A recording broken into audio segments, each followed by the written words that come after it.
Good morning, gamers. Welcome to Basement Radio K Podcast. BRAP, we are live, and we have a special guest today. We have Dustin Furman from Last Stand Media. So on that note, let's officially kick off the show right now.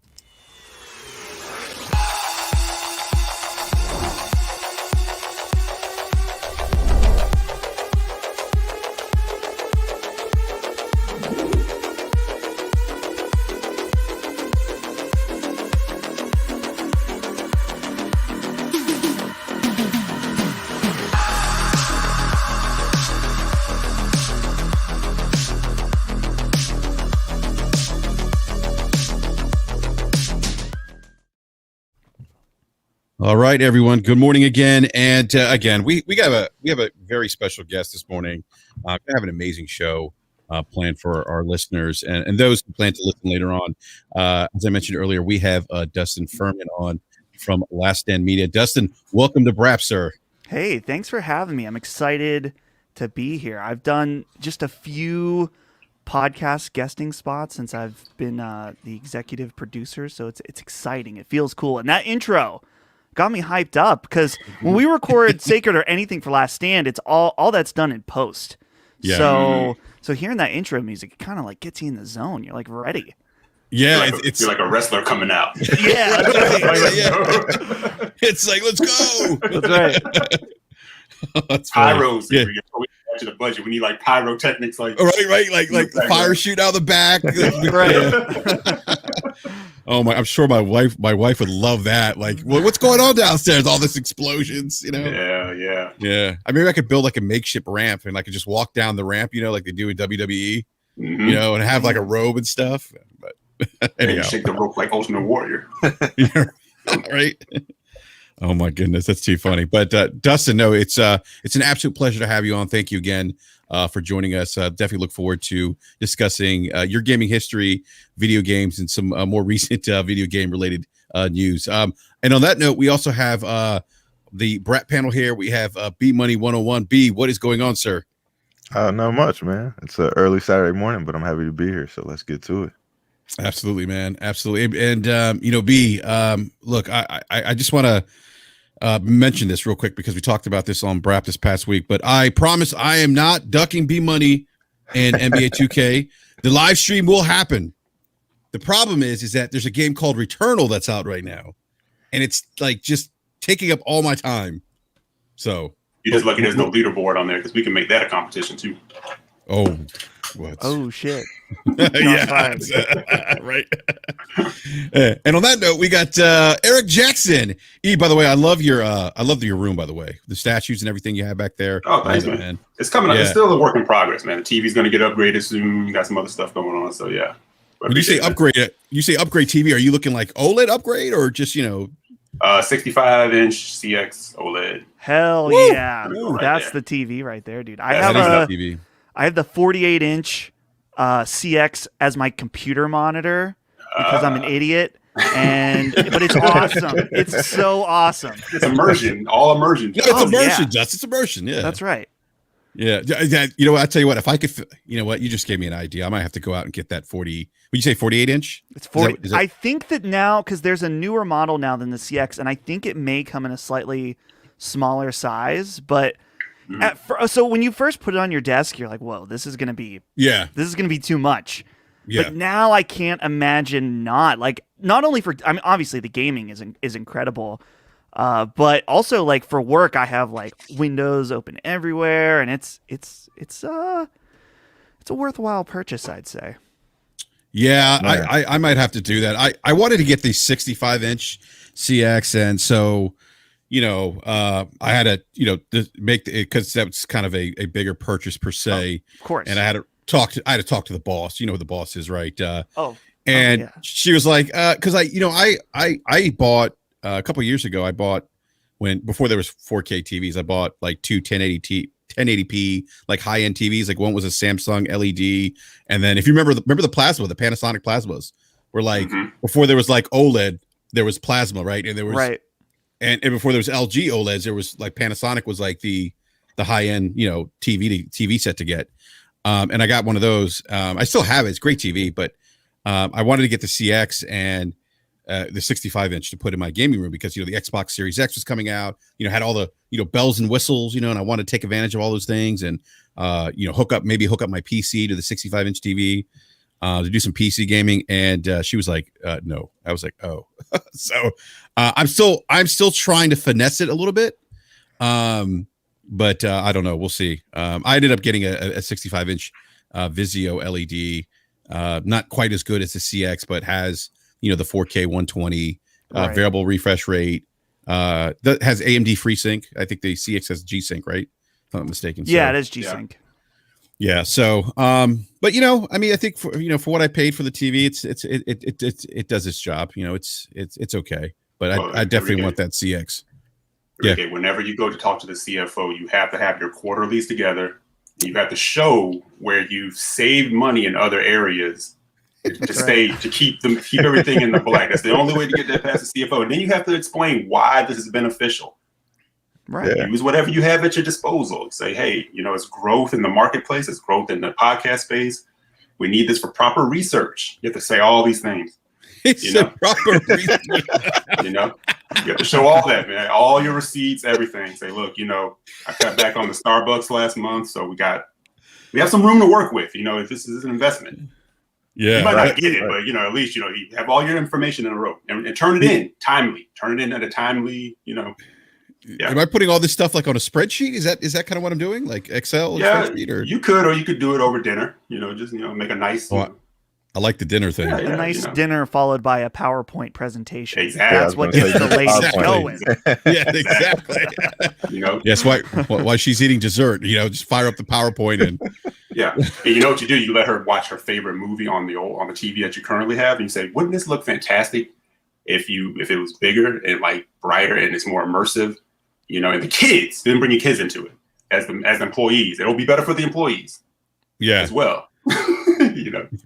Well, that's how I kind of sold this Series X thing because, you know, I brought the kids into it. Oh, the kids wanted, and they did. I mean, they wanted. You know, my 11-year-old wanted the new Xbox, so you know that and in that regard, that was kind of true. But it wasn't just for him. But that's how I positioned it. You know, he wants the new Series X. So, but yeah. Anyhow, So Dustin, I want to talk a little bit about you know, your gaming history and what got you into gaming and also your path to winding up at with Last Stand Media. And we before you went on air, you mentioned that you've been podcasting, I think, since 2014 is what you mentioned. Around then, yeah.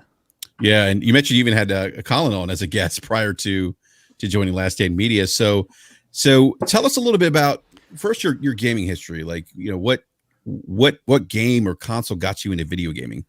It's weird because I don't remember a time when gaming wasn't in my life, because I grew up and so, I mean, we'll get deep history here. When I was born in 93, and my mom was really young when she had me. She was 16. So I grew up initially at my grandparents' house, and so my mom's brother, my uncle, is just 4 years older than me. So he kind of we grew up together, kind of like brothers for a good portion of my childhood, but he was all very much into video games. So there's like pictures of me in a diaper playing Sonic the Hedgehog on Sega Genesis. And I was also drawn to the computer at the time. And my mom always loves to tell this story where I was playing games with the computer so much that I would be like, "Mom, would you click me a drink?" and stuff like that. So, yeah, games were like always kind of a big thing for me. And like, I remember getting like the first big console that I can remember getting was the PlayStation 1. We got it years after launch. So I got it with like Crash Bandicoot 3 and Rayman, and it really kind of never went away from that point. Mm-hmm. But as far as it becoming my career, when I was finishing high school and getting in college, I was kind of more on a track to get into film stuff just because I liked doing production and I was into movies. It's weird because I was at the time and I don't feel really connected with movies anymore. But I remember I was working, I was a video editor at a local production place, And I had started listening to podcasts. And so naturally, I wanted to listen to video game podcasts. I wanted to check out what the market was like on that. And I listened to a show called Beyond from IGN. And there were two guys on it, Greg Miller and Colin Moriarty. And from listening to that show, I thought, this is an interesting idea. This idea of doing sort of what I'm doing now, which is like video stuff, but also tying that to video games. And through that, I started my first podcast, which wasn't a gaming podcast. It was called Polymath. And it was all about it was mainly just an excuse for me and my friends to dick around and talk about whatever we wanted, which is how a lot of people, start. It's just we're just going to hang out and talk into mics, which is cool. It's a totally valid way. Eventually, that podcast faded away, and I started my first gaming podcast called Adventure Mode, which was a terrible idea because if you search Adventure Mode in YouTube, you get Minecraft and Diablo videos. So we did that for a couple years. We started a larger company called Handsome Phantom, which is still rocking today, that really grew into something much bigger than we had imagined. Not that we were ever huge, but we brought on our friend Ben Smith, who became the editor-in-chief of that site and really took us to the next level where we were going to PAX, previewing games, reviewing games, stuff like that. And Ben is also, funny enough, he's the mayor of my hometown, which a lot of people are like, what the? He's the mayor? But it's he's one of the youngest mayors, not the youngest, but one of the younger mayors in the country. And so he wrote in to be on Colin's show, Fireside Chats. And so Colin was like, yeah, let's do it. We did it when we were at E3, and I kind of tagged along. You can still find that Fireside Chats episode, and you can hear me in the background chime in a few times. So that's how Colin and I really first got connected. But as you mentioned, I had interviewed him in the past, and I had met him and stuff like that. But it was just totally on a fan basis. So later that year, he had said on a show that he was looking to offload some editing stuff. So I sent an email, and to be quite frank, I was the right guy at the right time who sent the email. And so that it started with me editing Knockback, and then he would add Firesides, and then eventually I was editing Sacred. And over the course of 2 years, now here I am, basically. So it was a long process, but now it's it was awesome because I started part-time, so I was filming dance recitals on the weekends and editing Sacred Symbols on other days. And so it was this weird duality of okay, I've kind of half made it to what I want to do, but I'm still on filming weddings and stuff that I don't really want to do. Now, and then eventually I got on full time, and now, we rebranded the company. And so it's just it's been a wild ride now that I think back and recount it all. So sorry, that was a lot of info in a short amount of time, but hopefully that is a substantial answer. Yeah, no, it is. And it's really cool that things have gone kind of full cycle now with you and how you met Colin, right? Who would have ever thought, years ago meeting him that you'd be part of what he's doing right now, right? Right. With Last Stand Media. That's actually really cool, Yeah. And so, it's interesting because, we talked about before we went live, our journey here on BRAP, we've met so many people, and we just never really thought when we started BRAP that we would, we were just guys getting together talking about video games. Right. But now we've had industry guests on, we've had people from other content creators, we've had, we're actually going to have a former Sony developer on, later this month, gentleman behind Days Gone, John Garvin. I guess we could announce that officially now. But it's really cool because it's something that started off as I guess gaming. I guess you could classify it as a hobby, I guess. But much like you, it started off this interest in gaming, but then it turned into something else, right? Right. now it's like, like this is what you do, part of what you do for a living. But it's tied into something that you're passionate about, which is really cool. And I don't think that often people get the opportunity to do those things that they're passionate about per se. Right. That's what I always say, because something that I always try to keep everything in perspective. I think that's important for, everybody actually. But like something I always think is like, man, my hardest day at Last Stand Media is still better than any other day at any other job. Like I don't take it for granted for a second.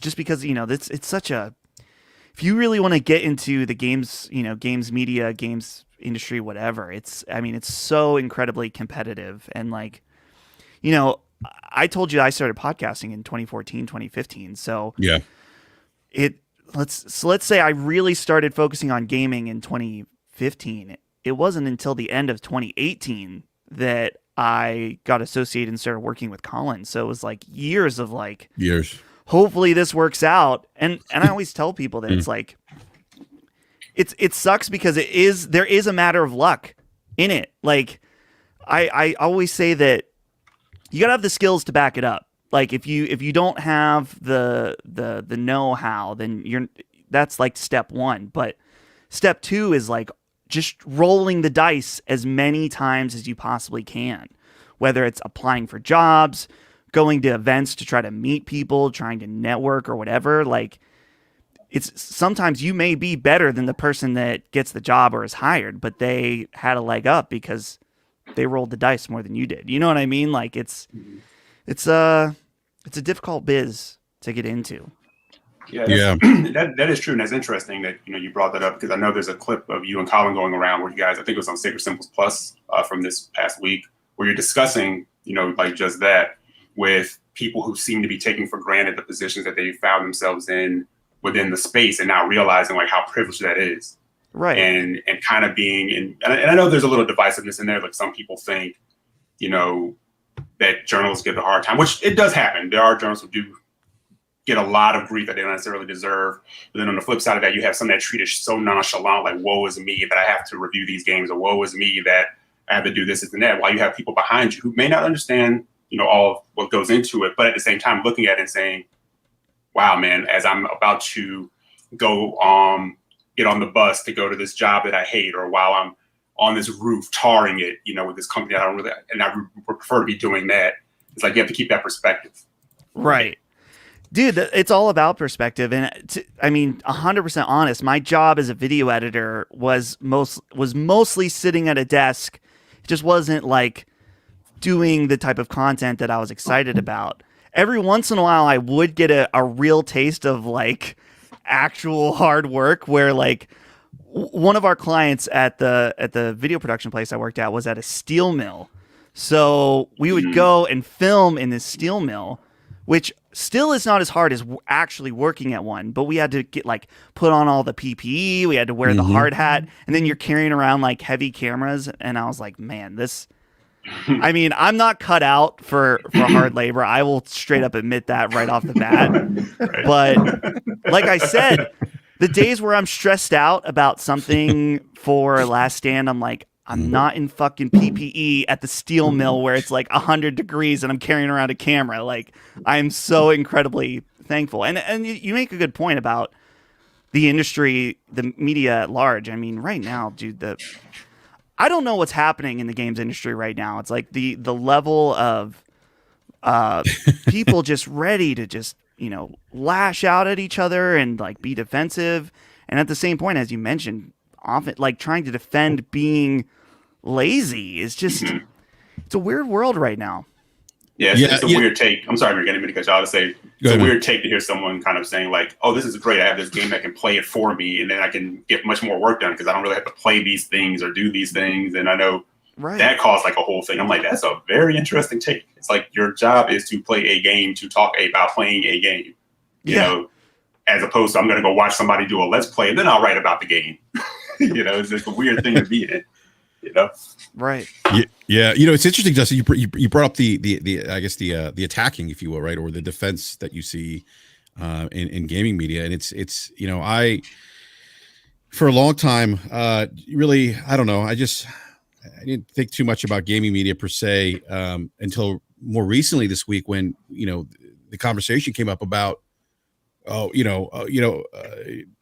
be surprised, or it's not uncommon maybe that for some journalists not to complete a game and then do a review of that game they didn't finish. And I'm like, well, wait a minute, like that doesn't sound right. And apparently, again, I don't, know firsthand, but there's a friend of the show here who used to be in the gaming industry. He tweeted out, he said, look, this has actually been going on since the days of like, I grew up print media, EGM, Game Pro. This has been going on for some time. And I'm like, well, that doesn't make any sense to me, because in my mind, my assumption has always been you review a game.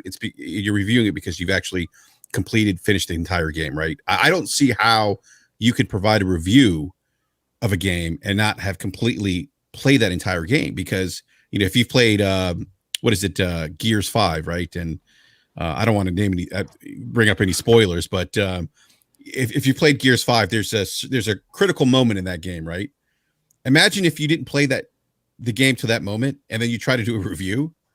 Like it wouldn't do that game justice if you hadn't gotten to that point and complete the entire story.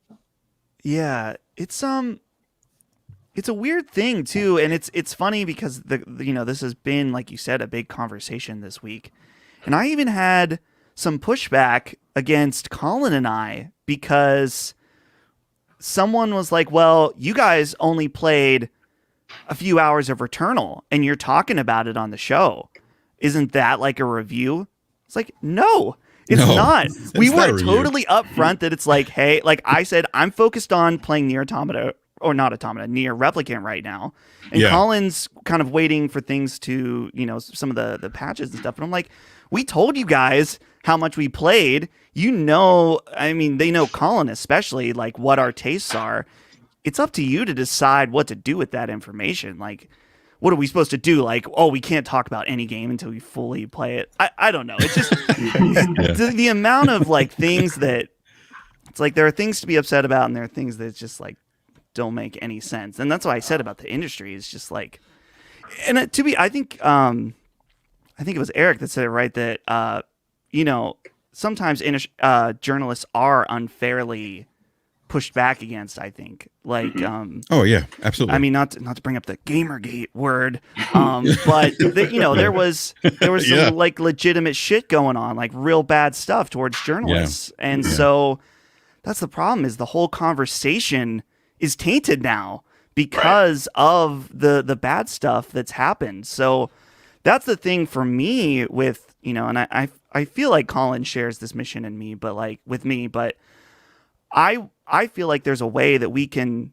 address these things and talk about them in a way that's appropriate, and not try to like rally anybody up to go after people. It's like we can discuss the issues and encourage people to be civil about it.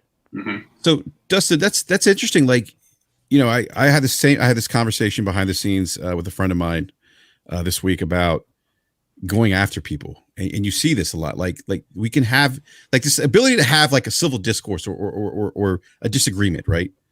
Like it's like that's lost now. It's like if you disagree with me, you're against me, and I'm gonna just destroy you. I'm gonna go after you, and we see that. Like you're right. Like there's instances where you see use the gaming community as the example here, because we're in a gaming podcast, but you see them go after media types for maybe tweeting out something they didn't like, or maybe they didn't review a game the way they gave a review of a game that this person liked, and now they want to go after that reviewer. And it's just like this idea that if you don't think like me, then therefore you're my enemy, and I'm going to go after you and ruin you is crazy. Like it blows my mind. And part of me thinks like maybe that's just me, Enrique, getting too old now, and because I didn't grow up like that. We grew up difference of opinions. You had people from different walks of life. You respected one another, but the viciousness that you see online is just crazy, dude. And it's ironic too, because the most vicious people are often the most thin-skinned as well, in the fact that it's like they'll talk shit about anyone they want all day. But then as soon as someone says something back, it's immediately like, oh, I'm being harassed. It's like, you gotta, it just doesn't make any sense. Like, these people want to dish it, but as soon as someone says something back or defends themselves, and then it's instantly we're in harassment territory, which is just ridiculous. But I think you're right, Enrique, in that I love. Do you guys know Richard Hogue Law for virtual legality? Yeah, we've had him on. Yep, good friend of the show. Yep. Yeah, he's awesome. I bought one of his shirts, which I don't think is his phrase, but he's kind of championing this idea of reasonable minds can differ. It's totally fine for people to have a difference of opinion about things. I think that people get too up in arms about the fact, especially when it comes to Twitter or whatever, is the fact that people are worried like, oh, this person has an opinion or a thought that I think is wrong. And because they have a following, then it's a possibility that they're going to convert all these people to think the wrong thing. And it's like, when do we lose the idea that it's like, let people decide for themselves? Who are you to gatekeep these ideas, right? Like, because maybe there's some things that you're not so right about. Like, we need to encourage people to think for themselves. It's ridiculous. Yeah, I think there's this thing that happens with, well, it's not a thing. I think it is what happens with social media. There's an automatic distance in there, right? So people have kind of lost the ability to look face to face with someone and realize that it is a person across from you, right? Because of that disconnection. And it allows them to say something that they necessarily wouldn't say if someone was standing next to them, and they become a little bit more brave. It's almost like, I've heard it said before, like, one squirrel by itself will run from you, but if you get like 16 squirrels together, all of a sudden they become big badasses. So it's sort of like, I have 16 squirrels between me and you in a keyboard. I'm going to say whatever I want to say. But would you say that if we were one squirrel apart from each other? No, you wouldn't. So kind of remember that. And that's how I tend to handle myself on, social media and online. I speak to people the way I would in real life. Right. If you get out of line, I will speak to you the way I would in real life. I don't believe the keyboard distance changes any of that. But you're right. People have this thing where it's like they can say what they want to say to you, but when you come back and say it to them, they all of a sudden get offended. And I think the big mistake people make is they don't understand the difference between what an opinion is and a fact or whatever the case may be. And it's my job to change your opinion. If you're not going to change your opinion to fit what I want, now I'm pissed at you and you're a fucker. It's like, go into it and debate. And maybe if you stop and listen and stop trying to change what someone thinks, you may learn something. You don't have to agree on it, but you may walk away learning something, but you're too busy trying to browbeat someone into submission. And that's never going to work. Yeah, and I think just in general with social media, that behavior has become more acceptable. And I think it's influenced more people who, kind of feel that way. It's like, okay, well, I see this person, attacking someone. I can go ahead and do it too. You know what I mean? So whatever the next case is or wherever the next big subject is that I want to hop on, I mean, I can go ahead and attack a, developer or a journalist or whoever it may be or whatever the case may be. So I think it's because, we have that distance. We're not face to face with one another.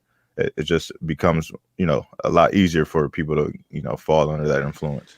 Right. And it's so dangerous too. I mean, I feel like maybe we're not. So I'd love to be corrected about this, but I feel like with Last Stand Media, we're in a little bit of a unique position where people are just hungry to come after us, and particularly Colin, and just say things that blatantly aren't true, like that he's a racist or on a respect. David Jaffe's awesome. He did that episode, episode a couple days ago, where he had someone on to talk about why they didn't like Colin, and that person made the comment that Last Stand Media's rise on Patreon is because of the pendulum swing of white supremacy, and that is just like the most ridiculous thing I've ever heard. And anyone in our community knows that. Right? Like, we have an extremely diverse community, and the people that are in it know how open and welcoming we are. And it's just like, I don't understand what it is, like the target that's been painted, particularly on Colin. And that's what people don't realize. It's like, this is one guy that's a human. Like, he has feelings. Like, don't you think that like constantly coming after somebody for shit that isn't true is, you know, and he has a thick skin, right? He always says that. It's like, he has a thick skin. He knows what the truth is. He knows that the audience is there for him. But like, some of these people just are like, how do you even survive being honestly this heartless? Like, it's ridiculous. Yeah, you'd be amazed too. Excuse me, when you ask someone, well, why don't you like this person? And they never say the exact reasons how it affects them. They'll usually start with, well, what I heard was. Right. It's like, oh, so we're showing up to the stoning, right? There's a group of people getting ready to stone someone, and you're way in the back, and the person in the middle is telling you, well, what I heard is this person's a whore, so we're all going to stone them. But you're not there to really know what's going on. So he's like, okay, I'll pick up a stone and join in. And you get into the tribalism thing. Right. You heard from someone who said something about this person that isn't necessarily the thing. And, you know, I listen to you guys. I've been a fan of Colin for a long time. And I've seen people kind of move. I may not always agree politically with some of the things he says, but that's fine. We can disagree on that. But I've never seen anything from him that said that dude's a racist. Yeah. Or that dude's a this, or that dude's a that. Yeah. You know, no, I've actually seen like the opposite in how, you know, if someone comes at you in a certain way and you come back, people automatically see like the other side of it. They're like, well, I saw the foul happen, but then the person that did the foul got caught. And it's like, no, someone may have responded a certain way. You don't know the full conversation, and then the judgment is in. And I kind of think, well, what is the really big deal? It can be from the joke, you know, that started the whole. I'm like, that can't be it, because I've seen much worse being said by some of the same people who keep going after him. Right. You know, it's weird. Yeah, and you know, I did catch some of that Jaffe stream with the gentleman that he had on talking, and I didn't catch that part about the white supremacy piece, but like that's like mind blowing. Like it's devoid of any rationale. Like it just does it. Like, and I've been watching, Sacred Symbols and been following Colin for years, and never have I ever gotten any inclination that was the case, right? And but people, it just, I struggle to understand where this is coming from, and not just with some of that vitriol that's directed at Last Stand Media or Colin specifically, and you guys, but just in general, like where is this coming from? Like where people are just making these baseless accusations and without any, like, I guess any proof, if you will, or anything that says, you know what, this person is this, because we have examples of them saying this. We've seen them speak like this, and on YouTube, or they've written articles that that talk about how they're pro, they're white supremacists or whatever the case is. Example, right? It's mind blowing. And to your point, like there's someone on the other side of that, right, that has feelings, like you said, and no one's thinking about, well, wait a minute. How does this impact the other person? It almost seems it's like we have, and if anything that I think this pandemic has taught me is that I think people tend to think a lot. I don't want to generalize, but I think I see people tend to be a little more inward thinking about themselves as opposed to outward. And I've always looked at the pandemic and how you address that as not just a me thing, but a we thing. Like this is not just about taking care of myself, but taking care of my brothers and sisters in the community that I live in. But I feel like that somewhere along the line, and maybe B's right, like what B said earlier about social media maybe normalizing this behavior. But at some point, like, it's got to stop, I imagine. Like, this can't go on, because a lot of people are going to get hurt. There's going to be a lot of, collateral damage per se. People that were kind of in the line of fire that didn't need to be impacted, right? And this could impact people's ability to earn a living. Their livelihoods. I mean, it's serious, and I don't think their life in general, Enrique. I mean, you have people that kill at will now.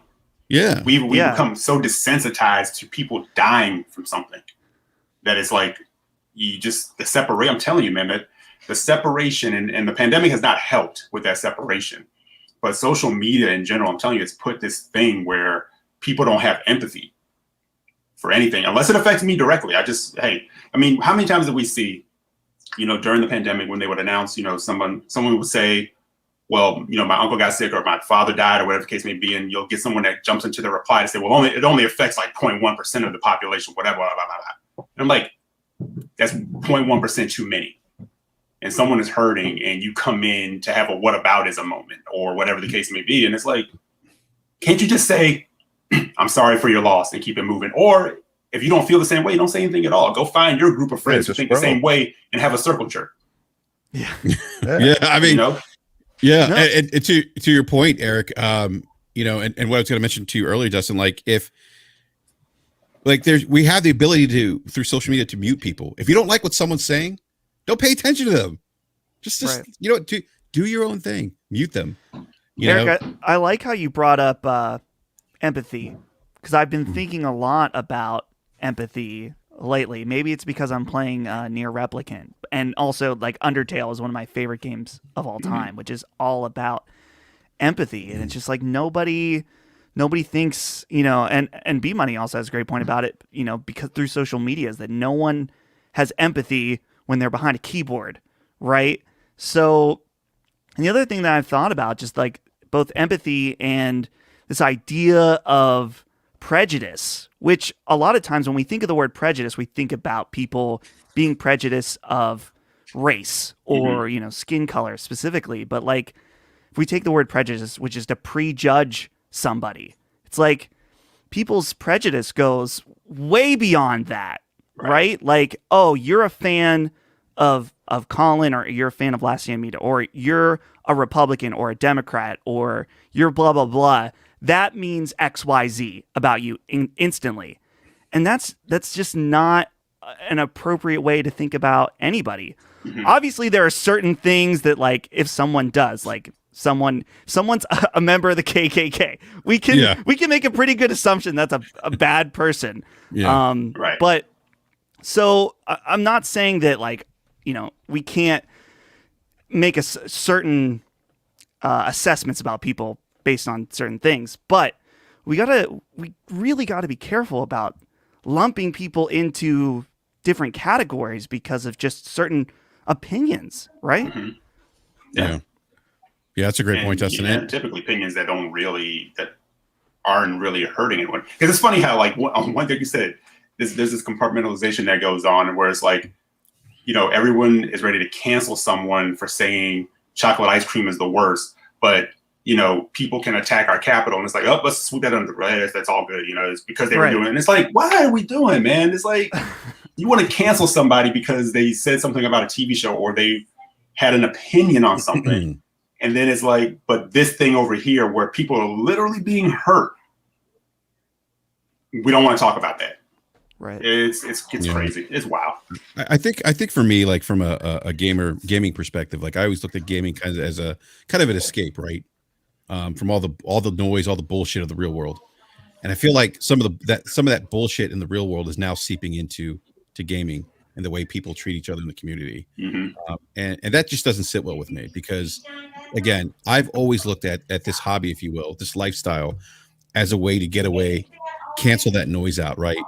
And now I feel like that noise is following me. It's like, and it's unfortunate, because I feel like there was something pure about gaming that in some ways is being maybe tainted is too strong of a word, but I guess tainted with some of the pollution of that outside noise now, where, you know, like we talked about gaming reviews, right? Where you see that now people are being attacked for, you know, something they say about a game, or, you know, a journalist is attacked about a certain maybe political viewpoint they have. You know, it's just, it's a really, I think, interesting time, I think, in gaming right now, from the community standpoint, and some of the changes we're seeing, you know, within the industry, with journalists in particular too. Yeah, but we gotta think back that, you know, gaming used to be the small, you know, confined group of guys who were, guys and gals who were just interested in gaming. And now it's the biggest form of entertainment in the world. So a lot of that other stuff is going to seep into it, and it's going to be more than just gaming. You know what I mean? I think that's part of the issue too, is, you know, it is the biggest thing that everybody's interested in. You know what I mean? Look at how big the game industry grown over the last year just because of the pandemic. You know what I mean? So I think a lot of the other real world stuff is going to start to kind of affect it, maybe in a positive way or maybe in a more negative way. Yeah. That's a great point, B. Like, the industry's gotten so big. Like, I've been gaming since 1982. So, you know, 82 to 2021 is much different, right? Right. Like you said, it's bigger than what movies, music, right? Yeah. And so now, yeah, I mean, it's a great point. Be like now, like you're getting more people into it, and probably with that comes more things, right? Yeah. Mm-hmm. Yeah, that's why I find it funny. Like when people go on the attack for things in gaming and go against each other, and I'm like, remember when we had to fight against politicians constantly wanting to use gaming and try to tear gaming apart because of the violence? We still do. Oh, we still do. We still have that, but it's like it's wild. Every time there's a shooting, it's they blame GTA for everything. Yeah, but it does. But you notice it gets thrown out there, and then it might fade a little bit, but. There was that time where that was like the thing. Like it was kind of scary at one point. Yeah, the way they were trying to come after it, like no proof, but it was like, oh yeah, this absolutely causes violence, and like, and now it's like, people I think take that for granted. When they're going at each other over anything. And I'm like, having like console war, like as far as like goofing on each other the way we would as kids, or in a group of your friends, just talking like trash. That's fine. But like when the tribalism part comes in and you have to constantly tear someone down because it makes you feel better, or instead of, if something doesn't affect you directly, like if someone wants something and a company's doing this and that, and they want to call it out, instead of running in and saying, well, you're stupid for wanting that, say, no, we're all paying money for this stuff. I don't really care about it. It's not really affecting me, but yeah, company, my friend wants this, look out for him. And then go back to goofing on each other. Why is that so hard? Yeah, that's a great point. That's a great point. Well, gentlemen, I want to move the conversation here. A great conversation, by the way. Sure. I think one that's important to have too, because we see these things. We're seeing it, we live it. I do want to get the super chat from our good buddy panel member here, Gaming Forte. Gaming Forte with a $5 super chat says, "Sorry I couldn't make it today. Thank you, Dustin, for joining the show. But these RE8 won't sell themselves. More importantly, will BRAP Dodge be forever?" All right. Yes. So yes. Forte is actually a manager at a GameStop, so he's at work there. Yeah. So this has been a fascinating week in terms of the gaming industry with the whole Apple versus Epic lawsuit, and I got to say, Tim Sweeney is putting on one hell of a reality show. Like this is, there needs to be, seriously, like there should be cameras following this guy right now, right? Like if that's not happening right now, I don't know why it's not happening, but that should be happening. Like there should be cameras following him, and and documenting this behind the scene, behind the Apple Epic lawsuit with Tim Sweeney, right? Yeah, Netflix missed out on one, man. Netflix should have been there putting this together. Netflix should have been there. Yeah. I loved his email about to Phil Spencer, and I'm paraphrasing, something to the effect of enjoy the show, or enjoy the fireworks show, whatever he said to Phil Spencer. I'm just like, what?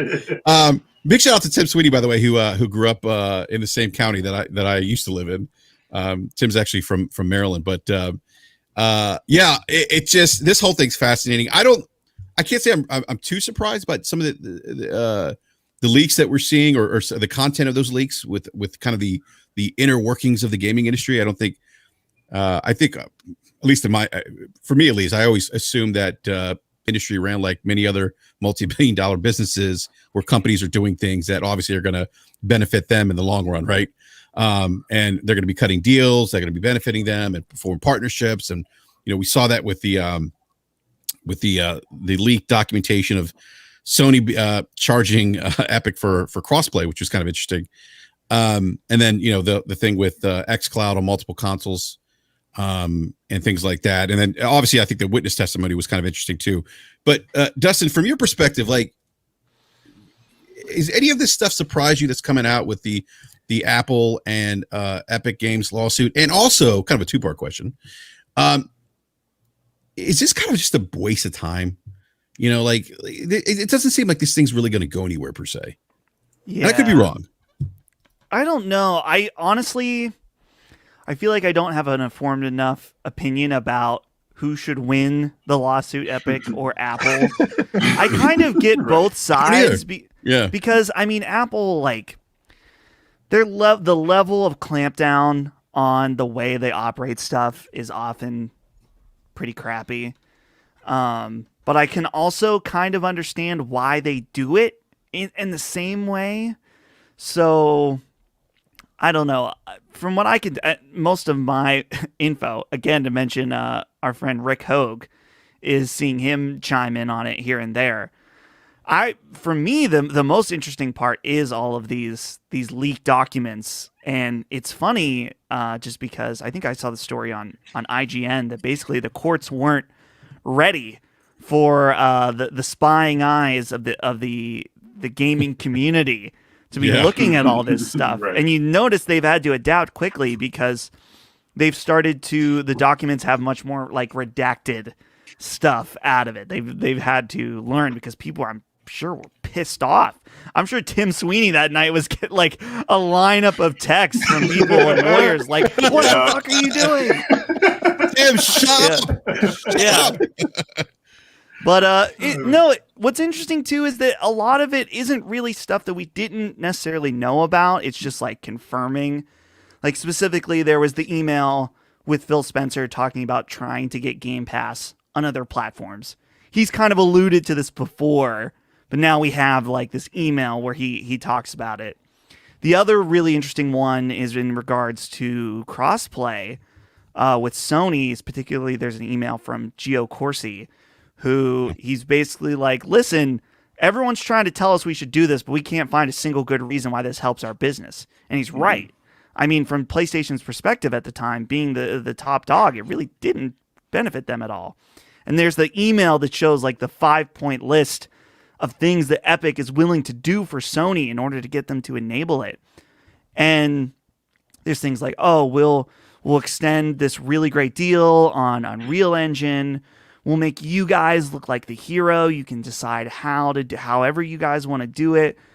And what's funny is that something that isn't on that 5-point list is compensation loss, which we then got another leaked document that basically Epic is giving Sony money. It's a little confusing. To my understanding, it's basically if someone was to buy a Fortnite skin on iPhone or on PC, but then they spend a certain amount of time using it on PlayStation, that they'll give Sony some of that money. So it's just really funny to me that like they offered all of these things and Sony's like, how about one more thing? How about the money also in addition? And Epic was like, yes, please. And I mean, they got what they wanted, but the documents, seeing the nitty gritty is always great. It really is. Yeah, it's like it really is like a reality show. Like you're watching these things happen right in front of us. And to your point, Dustin, I don't think any of us are really surprised by, like you said, I saw a lot of people upset about regarding Gio's email, like how does this benefit us? Like, and I guess the initial impact, if you're reading this, you're like, wait a minute, like, come on. So it benefits you guys because it's the right thing to do for your consumer base per se, right? But that's not how they look at this per se. Like they're a business, they're $1 billion business, and Gio's job is to figure out how this benefits Sony. How is this going to benefit the platform that I represent from a business standpoint, financially speaking, right? And I think that what's interesting is that Sony kind of in their position was like, hey, like the most, like I think the PlayStation platform is where most people play Fortnite, if I'm not mistaken. So it's Sony kind of in their own way kind of flexing their muscles, saying, hey, wait a minute, your game, yeah, we know Fortnite's big, but PlayStation's big too, and majority of the people that are playing Fortnite are on our platform, right? So you have to, like you say, you have to sweeten the pot for us too. It's got to make sense. So it's really fascinating to see this stuff kind of unfold, in front of us, and kind of get these behind the scenes look into, the communication between Tim Sweeney and Phil Spencer. The xCloud thing's interesting because, like you said, like if you've been paying attention to Phil Spencer, like anything of what he said in that email isn't really it would come to surprise to anyone, I think, if you've been paying attention. But what's interesting though is that it basically confirms that that's the direction, or that Phil is still trying to push, xCloud or Game Pass on multiple devices outside the walled garden of the Xbox console. And I think that, it's Microsoft. We talked about this on Crossfire last night. Game Pass, at least, seems to be kind of the platform now for Microsoft. It's not the console anymore, because before it was just the box, right? It was the Xbox. Now it's all about Game Pass, and that email just reinforces that. But the other thing that was interesting in some of the testimony was some of the questioning with I forget who it was at Microsoft. They asked her, has the Xbox console ever made money? And she's like, no, and then I think the Apple lawyers didn't like the line of questioning, and they didn't like the way that I'm drawing a blank. I forget her name now. Oh God, I can't remember her name. The representative from Microsoft, they didn't like the way she was answering some of the questions, or the lawyers from Apple didn't like the way she was answering some of these questions. So it's in a industry that seems to be kind of very secretive, if you will. Again, I love seeing this stuff. It's just it's been gold. It's been pure gold, and I can't wait to see what else comes out, from this from this trial, but or from this lawsuit. But the other thing is, like, to your point, Justin, like, I don't know either, like, who's right or wrong here per se. Like, I know, like, I guess Tim Sweeney, what his the premise is, Apple's not being fair, they're anti-consumer. Is that kind of what? I think it has to do with the fact that since Apple owns so much of the market share, that it's a monopoly situation. Yeah. I'm that's definitely out of my league when it comes to that stuff. But it does suck. I mean, in some ways, particularly Apple's control not allowing xCloud and other game streaming services, which I get, because it's in their reasoning has to do with the fact, like, we have a tight control on rating our games. So a parent can rate, or set it up so their kid can only play certain rated games. And when you bring in a third-party service that has games within the app, then you have a whole different issue. But at the same time, it's like, well, they've already figured out a workaround, and so how is that going to stop anybody anyways? You might as well just make the app at that point.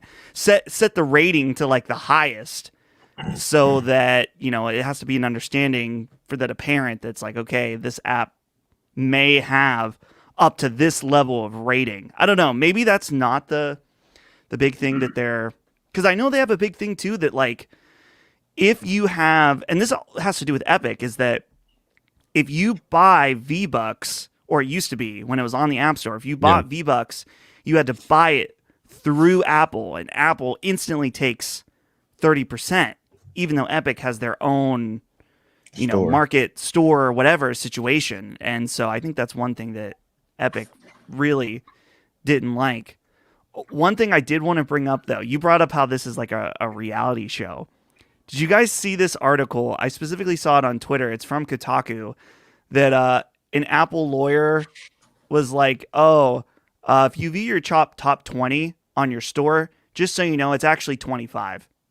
Like he pointed out the fact that their store has the wrong number for their top 20. It's just like hilarious. Wait, let's see here. This is from the Kotaku article. If you go to view more, it says top 20 before unleashing the denouncement. I don't know if you know this, but there's actually 25 under the top 20.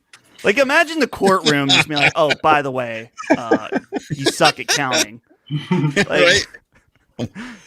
This whole thing is gold. And, I think this started basically, I think, like you just mentioned, the cut, if you will, from transactions. I think that's kind of like at what I think Tim Sweeney's arguing here, right? That they are, I guess he doesn't want to share. I guess it sounds like, at least to me again, and probably Ho would be the expert here. But my understanding, at least, is that it sounds like that Tim, at the end of the day, probably wants more money, right? He doesn't want to share whatever cut Apple's taking off of any transactions that have to do related to, like, Fortnite, right? through the App Store, through the Apple App Store, is what it sounds like to me. Right. And so now it seems like we have a situation where you have these billionaires, if you will. Well, Apple would probably not be billion anymore, trillion. Arguing in a court about how do I get more money? And it's just, I don't know. It's fascinating. It's fascinating. It really is. And we don't talk about people being angry at Tim Sweeney. I got to believe that people at Nintendo, people at Microsoft are not happy with him right now. And right. I wonder if he gets invited to any more holiday parties moving forward. Yeah. Well, did you see there was another leaked email, like the initial, I don't know if it was the initial, but it was from Tim Sweeney to Tim Cook. And Tim Cook was like, is this the guy that was the presenter that one time? Like, he's like, who the fuck is this? Basically.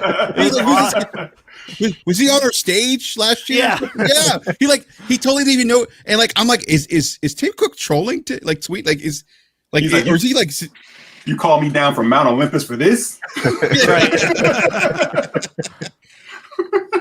Yeah, it's like, and it's funny. Like, I was like, oh my God, like, does he not really know who Tim Sweeney is?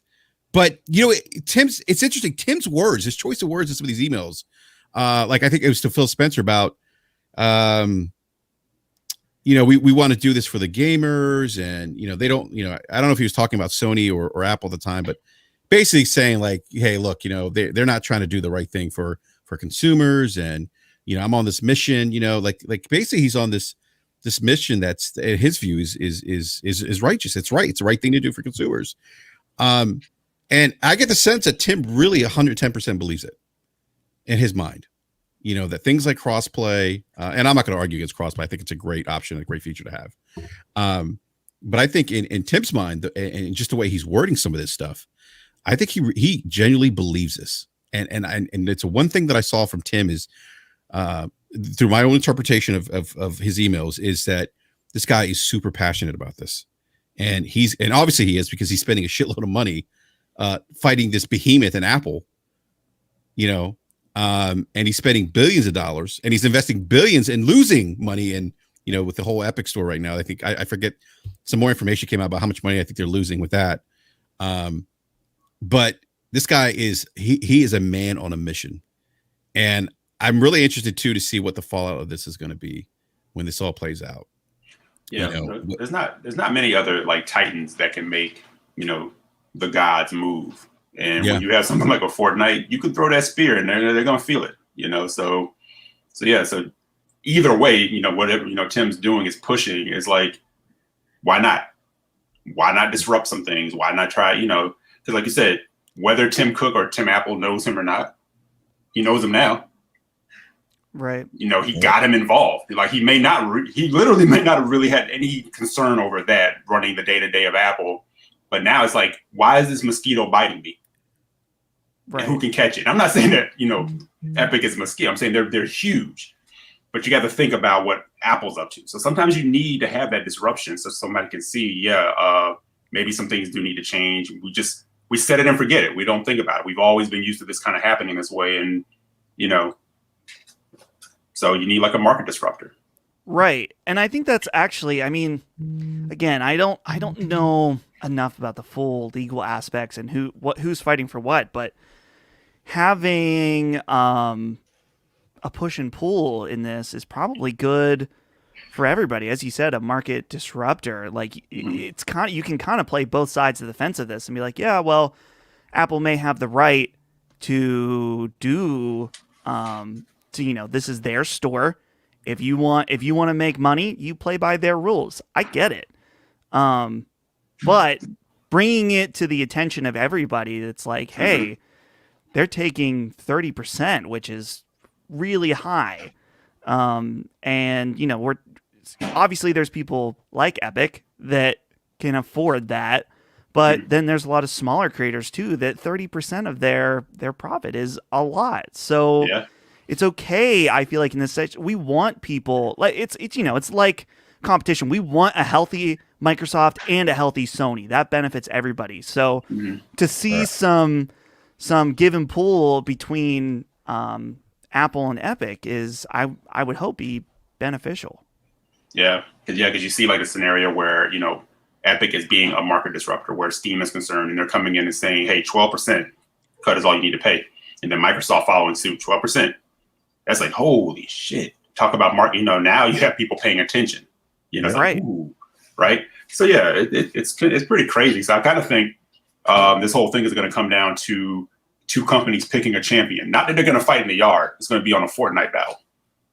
You know, you pick your best guy, we'll pick our best guy, and they'll duke it out in Fortnite, and then whoever wins that, that's how we move forward. Maybe Tim Cook should do that. Maybe Tim should hop on Fortnite and play Tim Sweeney. They should duke it out. You know? Imagine like Epic has nobody good at Fortnite. The guys who make Fortnite, they're like nobody. Everybody's trash at Fortnite at Epic. Imagine Tim Cook comes in there, just owns everyone on Fortnite. Yeah, throws his hands up like Grandma's Boy, where they're sitting in the boardroom playing the game. You know. So, yeah. Everybody's like, yo, get Quincy from the mailroom. That dude's gonna own people. Yeah, right. You know? Quincy's got skills. He's got skills. Oh my, too funny. Yeah, again, this is fascinating. You know, this whole thing. It really is. And it's wild, man. It's wild. And you know, big shout to Rich Hogue, by the way. If you haven't checked out Hogue Law, you should go to Hogue Law YouTube, because first of all, this is Hogue's life. This is what he does for a living, and he breaks it down. And I haven't had a chance to watch all his videos. I'm still catching up, but definitely very insightful information there. Yeah, it's like, don't pretend to be a lawyer. Go listen to a lawyer. Yeah, exactly. Go listen to a lawyer. Yeah, exactly. So, so I want to transition over to Halo, because Halo came up again more recently. Former developer gave some insight onto you know, some of the development things at 343i, and maybe what gamers should expect in terms of you know, Halo Infinite. Now, Dustin, are you a big Halo fan? Is that a franchise that you've you enjoyed or played a lot of? Or there was once a time when a young Dustin had dreams about Halo 2 coming out. I was so excited, but I consider myself, saying ex Halo fan makes it sound like I have no hope, which is maybe partially true. But I really I feel like I'm trying to be a realistic Halo fan, just because I know there's been some debate about 343's ownership of the franchise, and I haven't been a fan of nearly anything they've done with Halo. And I know, you know, if people like Halo 4, 5, or whatever, that's fine. They weren't for me. So I am a Halo fan. I want desperately Halo to be good. Make Halo great again. The phrase. But no, legitimately, like I want Halo to be great. I'm too much of a pessimist, maybe a realist, depending on how you look at it. Mm. Yeah, I'm with you, Dustin. I'm not gonna say I'm a former Halo fan, but I get where you're coming from. Like, I remember you mentioned Halo 2, and Halo 2 when that was announced. Oh my gosh, like like Xbox Live integration, multiplayer, dual wielding, you know, and the return of Master Chief, and you know, it was a big deal. It was big at the time, and Halo, for me at least, was in some ways is kind of Microsoft's Mario, if you will. That's, you know, Master Chief is so ingrained and associated with the Xbox brand. You know, I mean, and it's hard not to for that, because Xbox wouldn't be Xbox without Halo. I mean, I don't think anyone can argue that. I mean, there's no Xbox without Master Chief, right? And you know, like you with 343i, I'm kind of like, you know, I thought Halo 4 was, I thought the campaign in Halo 4 was pretty good. It was. The multiplayer, multiplayer, not so much. Halo 5, multiplayer, good. Campaign, not so much. Like, they haven't made that complete Halo game yet, in my opinion. They haven't made the complete Halo game where you have this awesome, amazing, epic campaign, and then you tie it in the awesome, you know, multiplayer.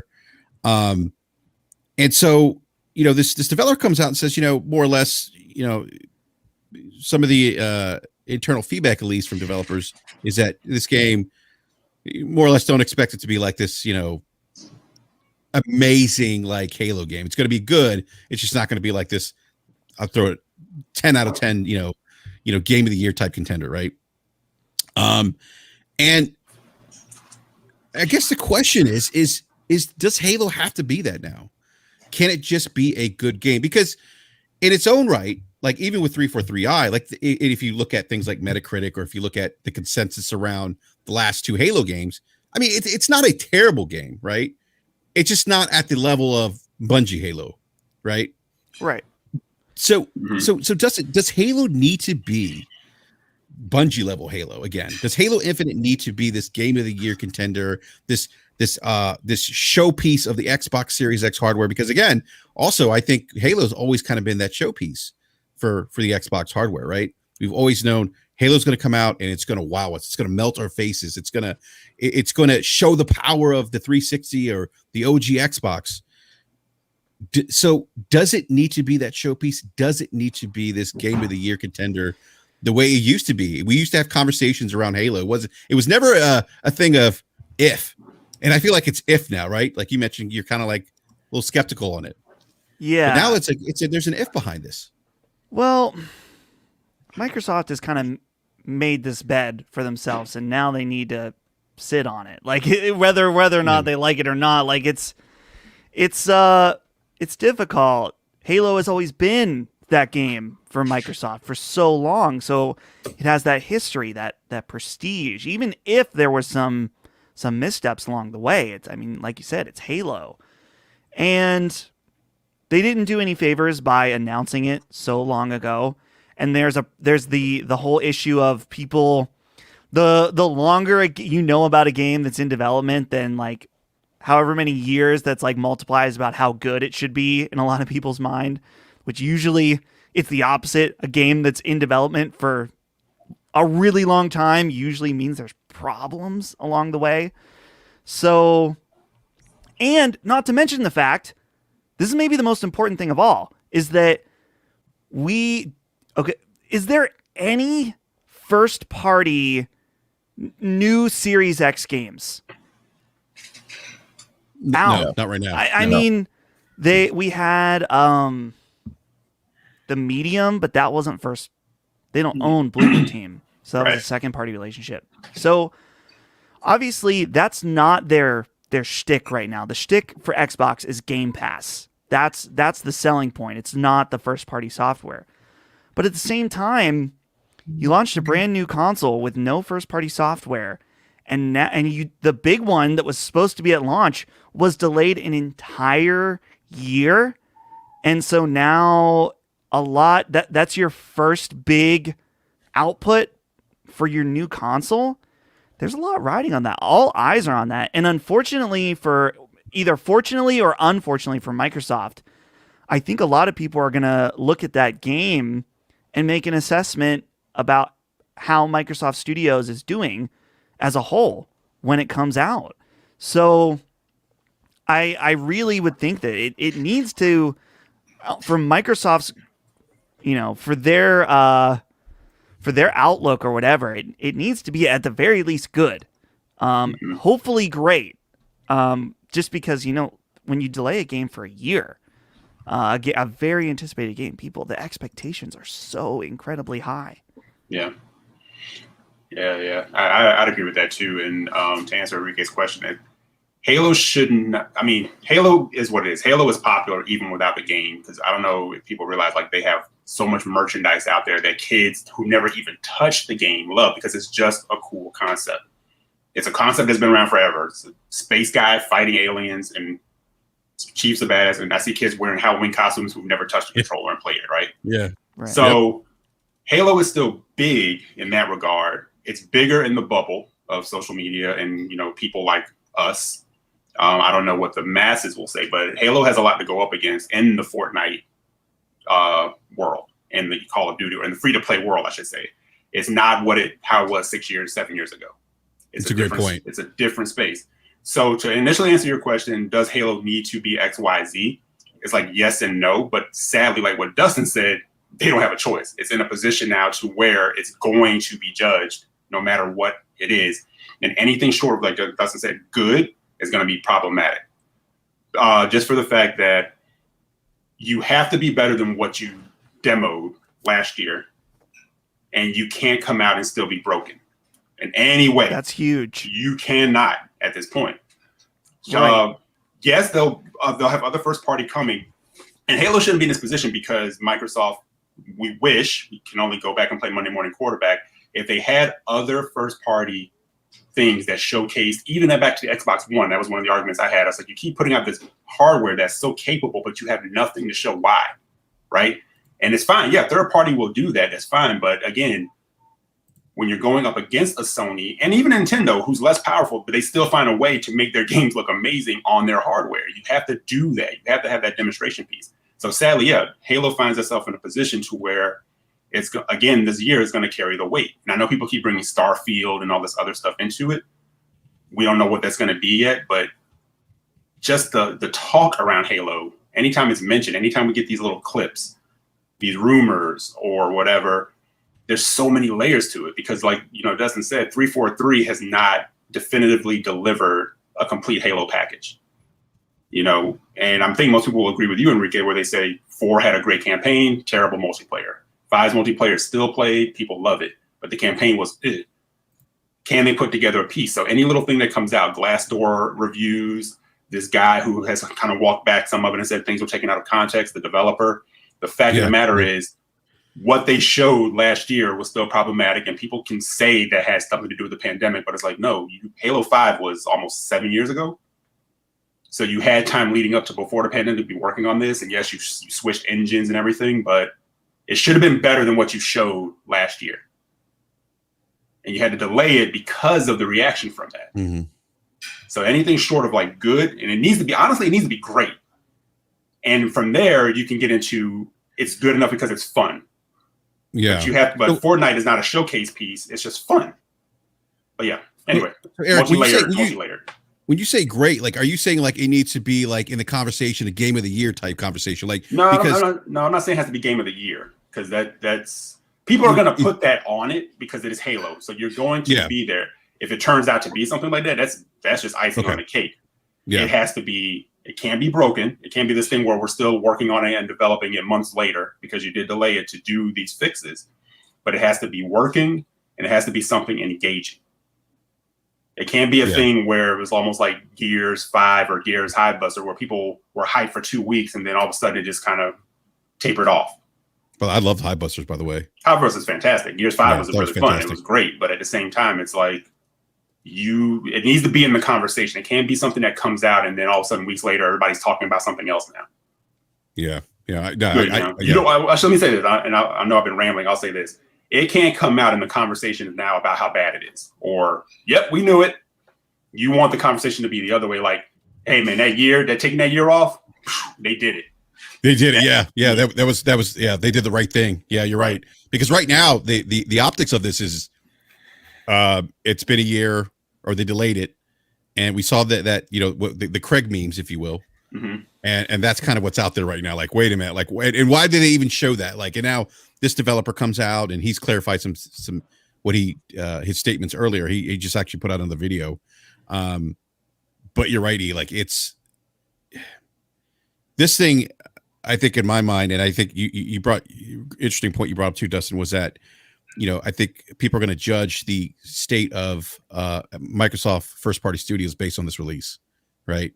And it's just so I think it's more than just is this going to be a good Halo? It's also going to be, can Microsoft put out a good product per se? Because I think that you could, right or wrong, they just haven't been good in that product management department per se and putting out good quality content from their first party. One other important thing that I will bring up, and I'll just quickly ask you guys: were you guys there day one with your hard-earned money and bought Halo the Master Chief Collection, and then found out that it was the multiplayer was completely broken? Like, I was there, dude. That's the other thing for me is that I want this. Like I said, I so desperately want this game to be great, but 343 after that has done nothing to earn. I mean, they fixed the game. I appreciate that, but it was a little too late by the time it was working. Like, they've done nothing to earn my trust after that. So I am like 100% skeptical. I am hopeful, but I'm skeptical. And to me, I guess they're lucky they're in the situation with Game Pass that a lot of people that if it's bad, then it's disappointing, but you're not out $60. So it's one of those things I would, if they were in the realm of pre-order, I'd be like, do not pre-order this game under any circumstance. Yeah, that's a fair point. Colin on those days when he's like, stop pre-ordering any game, right? Unless you need like a collector's edition or something, you know. But when Madden dropped, pre-order Madden now, like, no, why? No, it's Madden. Exactly. Yeah. Real quick, gentlemen, I'm going to grab some super chats real quick before I fall behind here with those. Right. We have Royal Boyle 78 with the $5 super chat. Thank you, Royal. Says, good morning to my guys, Brap and E, and the rest of the panel and chat. Hope you all have an amazing day. Always my pleasure to show up to show my support. Thank you for that, Royal Boyle. Appreciate it. And then we have another super chat here from hold on a sec here. I'm falling behind on my super chats. Evan Born Saga, our good buddy Evan Born Saga with the $10 super chat says, we should all expect the content we consume to be great, but I think we sort of do ourselves a disservice where we go into things with a mandate that must blow us away or do this or that thing. It's a great point there, Evan Bourne. And then we have Evan Bourne with another super chat. $5 super chat says we should judge anything based on what it is instead of what bullet points we've mandated for it. That said, Halo should be held to a different standard. I would agree with that. And then we have JD Gamer, the $10 super chat says, sorry, I can't agree with the Brad panel analysis about Halo. Facts, Halo has never scored less than an 84 Metacritic or lost money. In fact, Halo 5 was the most financially successful Halo ever. That's true. I mean, Halo 5 was a financial success, but I think, we're not debating, Metacritic, the consensus around the positive reviews of the game. I think what we're discussing though is given its legacy, right? And kind of where the last two Halos kind of fit. Does this thing have to be on that, the Bungie level, Halo 1, 2, 3, ODST and some of the other Halo games that we all love. So, but I appreciate the super chat there, JD Gamer. And then JD Gamer with another super chat, $5 super chat says podcasters are in a bubble that doesn't necessarily represent the other 90% of gamers. And we should remember that. We should simply want a great game. Thank you for that super chat. Well said there, JD. I feel attacked by that all capital podcasters, JD. Right. Yeah. They're all good points. But I think that's what we're all saying here is like, we all want Halo to be a great game, but it's being picked apart because of what they initially showed. And we can't fall back on, well, it was a financial success, because I noticed this is what we do in the bubble is when something is great, we don't talk about the money. We go, oh, this is great. It was boom. When it's not so great and people start picking it apart, well, it made a lot of money, because that's what they do with Sony, and they do that with Microsoft. When something's not great, well, it's either in Game Pass or it made a lot of money. It's like, but that doesn't matter to me. I still want it to be great. Well, and thank you, JD, for supporting these guys with your money. But saying podcasters in a bubble and being dismissive about that is ridiculous. I went to freaking Walmart yesterday and spent $50 just like everybody else did on Resident Evil. And because I choose to talk into a microphone about it, doesn't mean that my opinion is in a bubble. Or these guys is right. Like that's a little silly. But again, thank you for support with that $5. Yeah, no, and the thing with Halo 2, Dustin, is that I think for a lot of us that my assumption is you were a big Halo fan at some point, and the 343 sounds like they've kind of let you down, and I think there's other people in that boat too that felt let down by things like the Master Chief Collection, right? Where that game released broken, like, and I was one of those individuals. Put my money down and then find out that the multiplayer is broken and then never went back to it. And that's unfortunate, right? That's unfortunate. And like you said, it's great they fixed it. It's fantastic now. Yeah, it's fantastic now, but in my mind, too little, too late, right? My expectation of buying something is that it's going to work right away. I put my money down. I want to be able to enjoy these things, and I necessarily have to wait for patches per se. But I think a lot of us, that grew up and remember Halo and the impact that Halo had in the industry. Because let's face it, Halo revolutionized FPS on console. It just did. I mean, it just, and and if you didn't, if you weren't around then to really experience it, it's probably hard to understand that. And by the way, everyone in the live chat's asking me if I've mentioned that I was an Xbox Live beta tester. So I'm going to say that I was an Xbox Live beta tester. Oh shit! Yeah, I'm going to design you a shirt to wear on camera since you're doing it on camera now. Yeah, I'm gonna make a shirt for you, man. I was an Xbox Live beta tester. So when we talked about Halo 2 coming out, Dustin, like I was playing Halo multiplayer on things like I think it was GameSpy or Xbox Connect. It was like this virtual LAN that I did that also. I remember that. Yeah, so you remember that then, like having to like kind of finagle the multiplayer. Yeah. So the one thing I was going to say was that, at the time that the game was so revolutionary that there was an expectation of, when Halo came out that it was just going to be this amazing masterpiece. And I think what we're trying to articulate here, to your point, JD, is that that's fallen off a little bit. But then again, the question is, does it need to be at that high level of, Halo 1, 2, 3, where it's in that game of the year contender discussion? And maybe it doesn't. Maybe it could just be a good game with good multiplayer and a good campaign. But I also think that,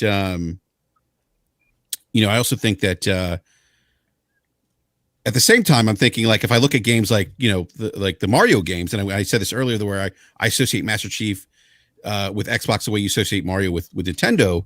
You look at what Nintendo's done with Mario, and those games have just been this high echelon, this high level of games. So, and Enrique, not to cut you off, you don't have to undersell it because, again, I think sometimes we forget that we have like levels and layers of generational gamers. We have people who came in last generation, people who are coming in this generation, so they might not understand the historical significance that we share with a game like a Halo.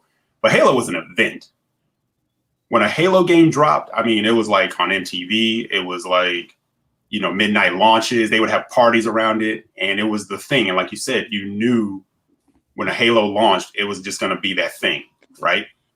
So, but the thing that kind of happens as time goes on and the more of them you get, that can happen where it can fade. It can just end up being a good series. It can be a good game, and it doesn't necessarily have to, hold or prop up. But like we said from the jump, unfortunately, this game will find itself in a position of being judged a lot more than something else. And that may not happen if those studios Microsoft has acquired had other things ready to go. Unfortunately, that's not the world we're in right now. So it will be propped up. It will get more eyes on it. And we're just hoping that it is, good, great, whatever. I mean, if it's fantastic, that's even better. But we have to face that reality. It just is what it is. Yeah, and because of the legacy is the reason that we prop it up. You know what I mean? It earned it. It earned it. It was held in such high regard. And I think just now, when we look at it today, it's going to be battling among a bunch of other games that have kind of taken that legacy. You know what I mean? When Halo was starting to teeter off is when Call of Duty became the biggest game in the world, where, they sold 30, 40 million a year, every year, and they released a game every year. You know what I mean? We've been waiting for another Halo for 6-7 years now. So it's like, okay, now you jump out in the pool again, but there's Fortnite there. You know what I mean? There's Call of Duty, there's Rainbow Six. The Division just said that they're doing a free-to-play game mode. You know what I mean? Destiny's still there. So you're battling amongst all these other titans in that space. Mm-hmm. You know what I mean? So when you've taken that much time off and we have such a high expectation for the game, that's the reason why. Because all these other games have been in that space while you've been gone. And they have a large fan base. So when this game returns, we expect, a top quality game. Yeah. And that's kind of my I agree with you 110%, BA. That's kind of my overarching point here is that, like, again, I'll use the Mario example. Like we always associate Mario games with a high level of greatness, if you will. Right. Same way we do to an extent with some of, with Sony first party games, where that expectation now, that bar has been set, with Sony. And it's going to be interesting to see how they hit that bar this generation, but that bar's kind of been set in terms of that level of quality. I don't think, I don't think there's anything, wrong per se with wanting or having that expectation given the legacy that you're just talking about here, B Money.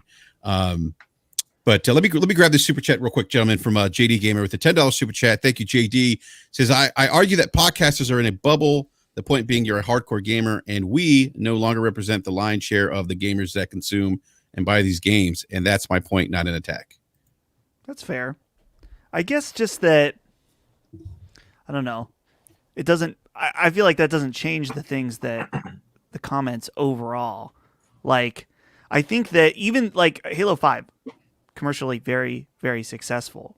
But I think that the amount of skepticism around Halo as from people, hardcore gamers or podcasters, whatever you want to say, it's probably bled into the mainstream. Maybe it hasn't. I don't know. Maybe I'm out of touch with the general gaming market, but I don't know. I feel like dude, and even the Craig meme, like there's definitely skepticism around this game. At least I feel like there is. Maybe not though. Mm-hmm. Yeah, I think there is, but it kind of goes back to what I was saying before. Like Halo as a property is popular. It does have fans who don't even play the game, but the fact is, when this game launches, like B's just saying, when I mentioned like the Halloween costumes, kids also wear Fortnite Halloween costumes, and they dress up like Marines from Call of Duty and things like that. So there's a lot more competition when Halo was the juggernaut, and then who came in and started chipping away at that armor? Call of Duty. And who has like maintained and stayed to the point they're taking over your hard drive. You can't even put the game on your damn hard drive now.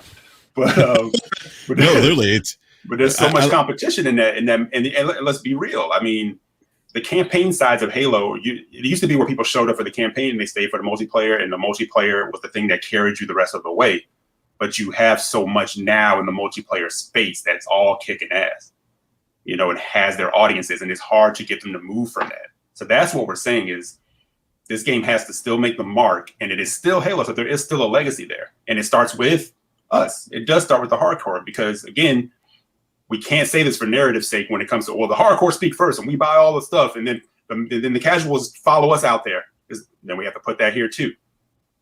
If Halo comes and we start talking about it, and it is the talking piece for the next few months, like, oh man, you have to play Halo. It's killing Fortnite. Everything Fortnite established and they do awesome, Halo destroyed it. And guess what that does? When all the podcasters and the YouTubers and everyone starts talking about it and let's playing it and everything else, then it goes. Same thing happened for Sea of Thieves. Started really bad, but Halo can't be Sea of Thieves because that's a new IP. I'm just saying, we, the hardcore in the bubble, podcasting YouTubers, are the ones that start the ball rolling. If it dies on the vine with us, it dies on the vine out there. That is a great point, man. Like we may be like we may not be the lion's share of the consumer base per se, right? Right. And I forget what that number is. I know we've had Matt Piscatello on from MPD, and I think he broke it down for us. We might be like 10-15%, right? But I think we're also the loudest. And I think to your point, E, like it starts here and on shows like this, where we're having this conversation. And then it just grows from there. It bleeds out. Mm-hmm. And Dustin, I think to your point about whether or not the concern, the skepticism about Halo Infinite, if it's bled out, I think it has. And I only say that because I have friends that are probably more casual that know Halo, that saw the Halo thing and were like, yo, like what? They were like, Enrique, what is going on with Halo? Like, why does it look like that? Like, it looks like an old game. Now, again, I mean, that's a little anecdotal, but the point is that it probably has in some sense bled out to the general gaming community. And how could it not, just given how big Master Chief is, how big Halo is? Everyone knows. There's a couple franchises I think everyone knows in gaming: Mario, Master Chief. They know Fortnite, Call of Duty, Madden, NBA, right? And there's probably a couple others. Animal Crossing. Yeah, Animal Crossing. Yeah, definitely Animal Crossing.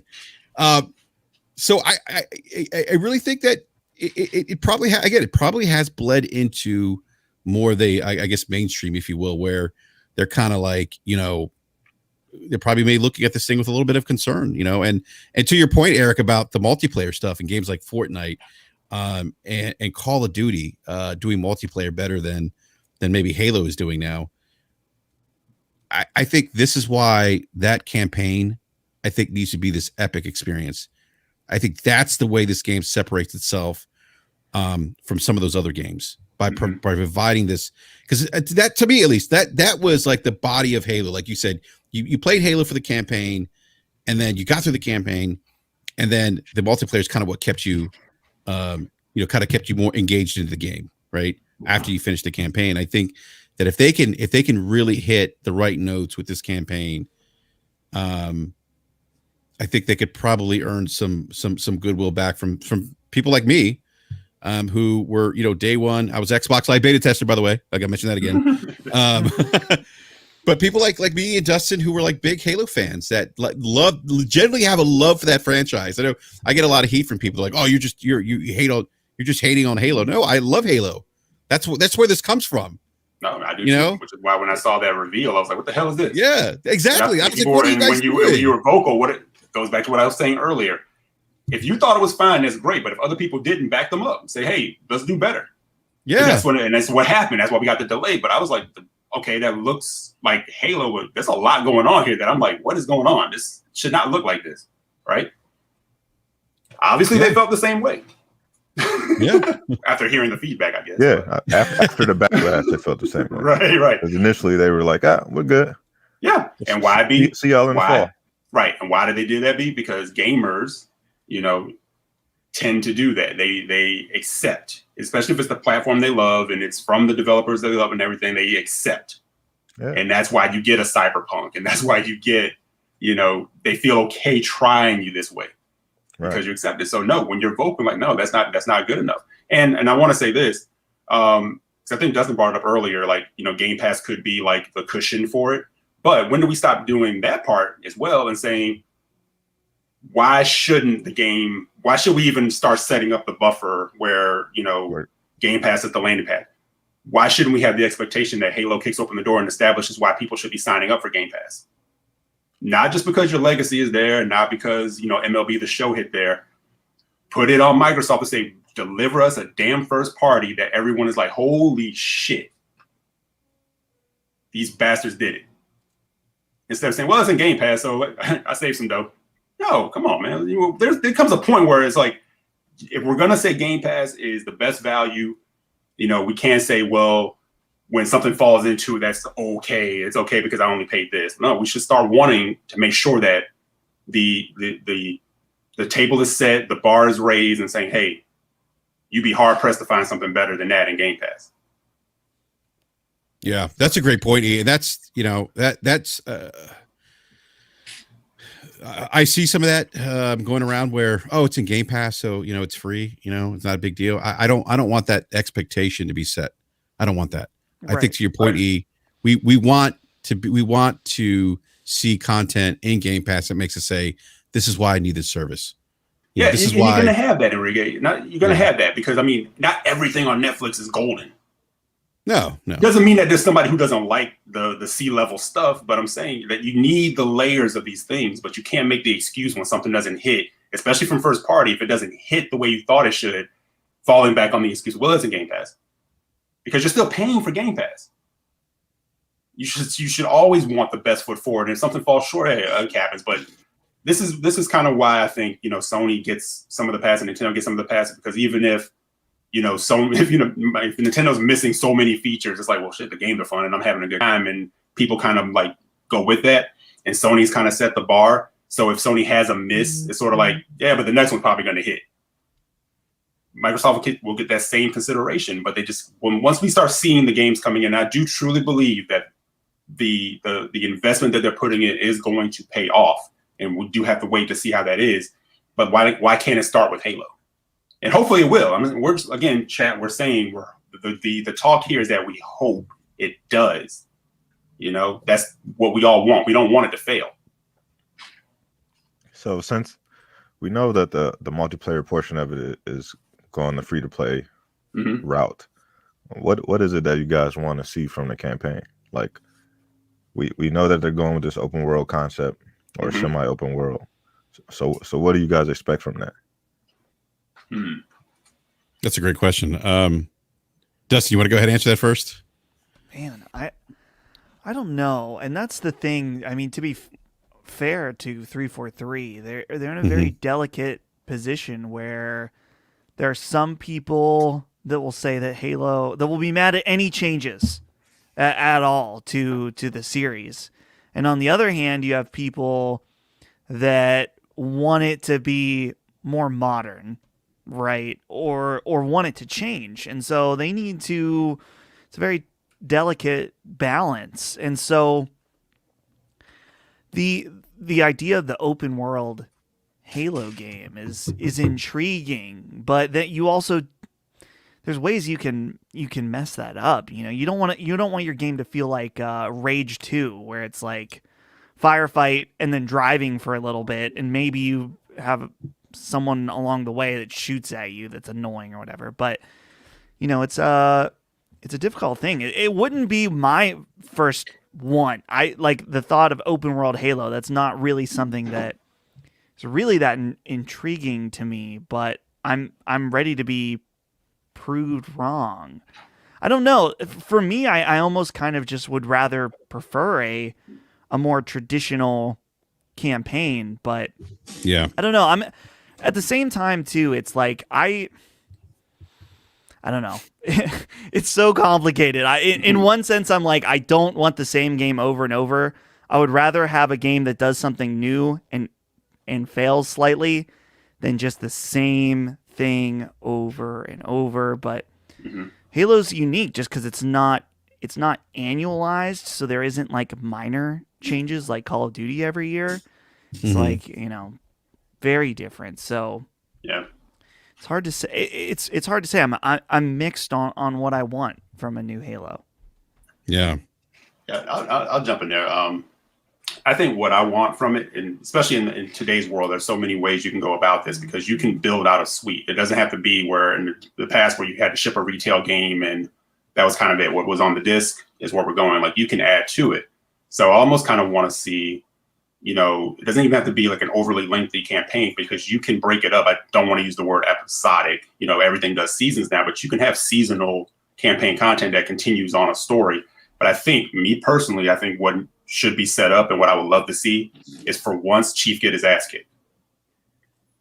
Because we've never really seen that. And what that does is you get an Empire Strikes Back moment where, holy crap. Kill Master Chief. No, I'm not saying kill him. I'm saying you don't have to kill Master Chief. So, I used to kind of be on that way, but I'm like, nah, Chief is still a great character. Dustin, I've been on this kick for like a year now where I'm like, they should just kill off Master Chief and Marcus Phoenix. Dude, I mean, go ahead, Dustin. I kind of like, I'm always, I don't know about killing Chief. I'm a fan. Like, for example, I always thought that it would have been better if Harry Potter died at the end of that series. I always thought that would have been a way. It would have made sense for that story. And I don't know. It just, there's so much more meaning when there's loss. And so, I don't know, maybe at the very end, I could see it where they kill Chief, but they won't do that because they make too much money with with Chief being alive. So yeah, that's true. It's a good point. They do make too much money. I kind of wanted to see, and maybe they will want to see the point where you create your Spartan and you go on the adventure with Chief. As opposed to, you always control Chief, just do those different things. But I honestly think it will go a long way for Chief to lose a battle because we know him as like this, infallible, awesome warrior who kicks the ass of every enemy. But, what if he doesn't win one? And, that kind of that raises the stakes. Like he's met an enemy that, mopped him. Yeah. And he has something to come back from, and then that can continue on. And, there's a lot of different ways they can go with it. Yeah, but I'm with Dustin.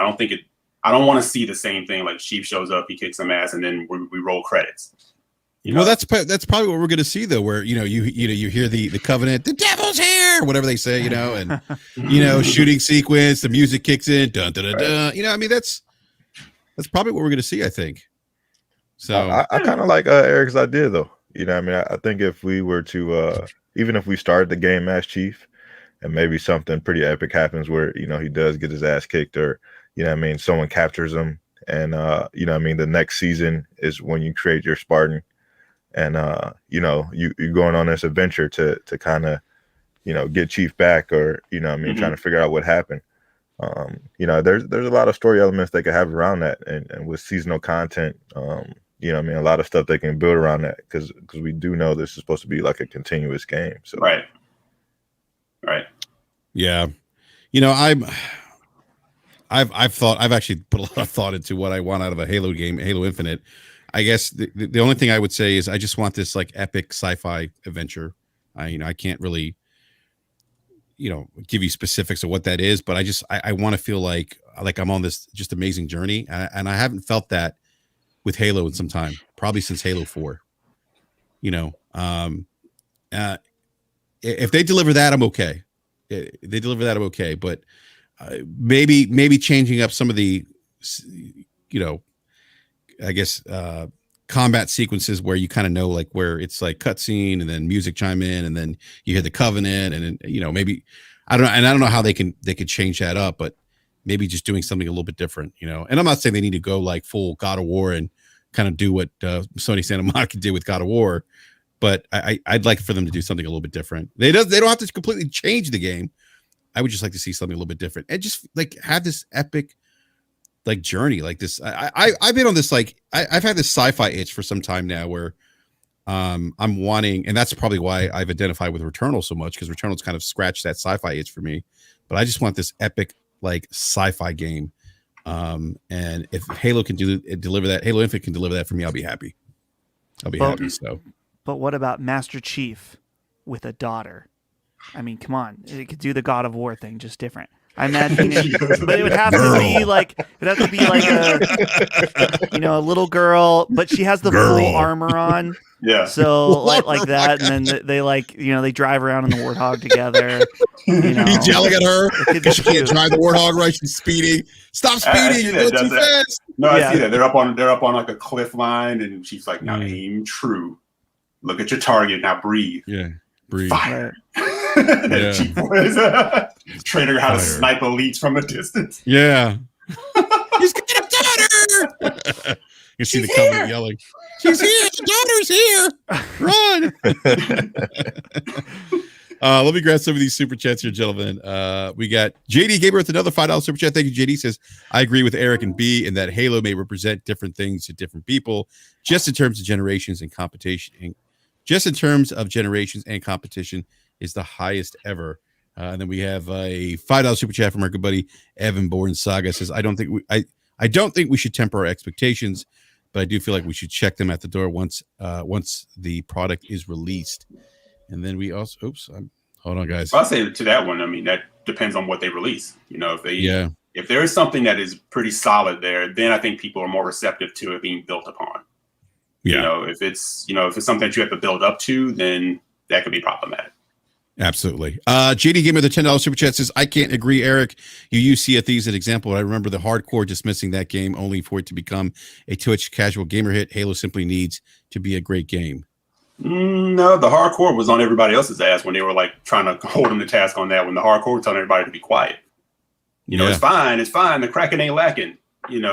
But my point being is that's a new IP that Rare continued to plug away on. The same thing like with No Man's Sky, but it's very rare to get that. It's very rare to get a success story out of an initial what is perceived to be a failure. But they had a core thing that they kept plugging away with. And then, it caught the streamer's eye. So what I'm saying is Halo's in a different place with that because of its legacy. But if there's something that is great when it drops, they can go from there. They can't go backwards. That's sort of what we're saying. So, no, I see what you're saying, JD, but I'm just saying I don't know if Halo will get that same luxury. Yeah. Then we have our good buddy Dark Optimus with a $20 super chat. Says, man, BRAP is on fire. Much love to you guys. One, if not the most compelling podcast on YouTube. Keep those great conversations going. Thank you, Dark Optimus, for the kind words. Appreciate it. And then we have JD Gamer with the $10 super chat. Says, question, it is rumored that there will be no new COD this year, just a rehash because of development hell, and Battlefield has been on and off. So with Halo returning this year, doesn't it give its best opportunity? I mean, it gives it opportunity. I mean, Call of Duty, regardless of whatever it is, it's still going to be a monster. It's still going to sell like crazy. Yeah. Warzone has kind of overtaken whatever they release anyway because it's a free to play. Everybody can jump in and you can constantly play that year round. They constantly update it. So, but definitely believe it. It's an opportunity to come in and kind of shake things up. Mm-hmm. Yeah, absolutely. That would be a good opportunity for them if Call of Duty is absent. They have a good window to establish. Right. Mm-hmm. I don't think you'll ever take the complete Call of Duty fan base. Call of Duty would have to just screw up their whole thing and step on the rake for a few years for it to be completely just, we're done. But It will be a great window. And if that was the case, I'd be taking every advantage I could. Yeah. That's a great point. Yep. Then we have Alvin with the $7 super chat says 6 of 7 Halo games have had amazing campaigns. Guardians was an outlier making us play as Locke and crew. Full faith here that the campaign will be great. Thank you for that super chat, Alvin. And then we got we have Slomo Backslap, our BRAP panel member here and co-host of DPS Podcasts. Slomo with the $10 super chat says, I made a video a year ago saying they needed to do what Eric just suggested, and people were very receptive, but I think 343 is too afraid of the hardcore Halo community to take that kind of risk. It's a great point there, Slomo. And then we have one more super chat from JD Gamer with the $5 super chat says, panel, how do you feel about Halo being split into 4 independent franchises? Halo, Halo Wars, Halo Factions, and Halo Squadrons. Halo Factions, is that a thing? I don't know. Oh. That's the first what do you mean, JD? Like Halo, like Factions and Squadrons, sort of like what they did with like Years, like with a tactical? Could be. I'm not sure. Maybe. I mean, and like I said, Halo, in my opinion, Halo is still it's a valuable franchise. But just nail what the initial is. You got to get that down first before you start kind of branching off. Because I've said before, I think a third person like Halo, where maybe you're like, it's more of a stealth game and you're a rogue, like a Ronin Spartan being sent out on like missions or whatever, covert missions, could be something cool. Yeah. Just different, you can go like B said, you can go 100 different ways with Halo. Yeah, absolutely. We got another super chat here. Hold on a second. Let me grab this last super chat here. Evan Board Saga again with the $10 super chat. Thank you, Evan Board. Says, way I hear semi-open world for Halo, I think of them adding Zelda-like elements to it, as in unlocking new weapons allow access to new parts of the map. All right. Nice. So we actually are going to do a giveaway today. I was going to give away a game, but I'm thinking I probably just want to do a $70 like either PlayStation Network or Xbox Network digital gift card to someone in the live chat. So we're going to do since we're talking about Halo, we're going to do a trivia to someone in the live chat. Whoever gets the trivia right will need to DM me. If you're not following BRAP Podcast on Twitter, you need to go to @BRAP BRAP _podcast on Twitter. You'll have to shoot me a DM, but the trivia question, and it's a Halo related to trivia question. And I think, I don't know. I think it's an easy question. I could be wrong, but what month and year was Halo first introduced to the gaming world, or to the world, I should say? So the question is, in what month and year was Halo introduced to the world or revealed? I need Jeopardy music at this point. Board's clicking. Yeah. They're getting their Google on, man. Yeah, right. Google's everyone's best friend. JD said 1997. That is incorrect. Dustin, do you know the answer? I know where it was, but I don't know the date or month. All right. No, not King James. Not 1998. Not November 2004. Not 97. Not 2001. Forte said, do a PSN so he can get his return on money back. Oh man. No, Forte's not 2007. Wraith the Emperor said November 2011. Oh, here we go. Mario Heat is our winner. July 1999 Macworld. That is correct. That's right. That's how I was. Yep, Steve Jobs. Yep. It was a 3-minute clip of Halo. Steve Jobs announced it, and that was at Macworld. So Mario Heat, please DM me on Twitter, so that way I can get you your gift card. It's going to be a $70 gift card, your choice, either Xbox, PlayStation, or Switch if that's your preferred platform, or Steam if that's your preferred platform, PC.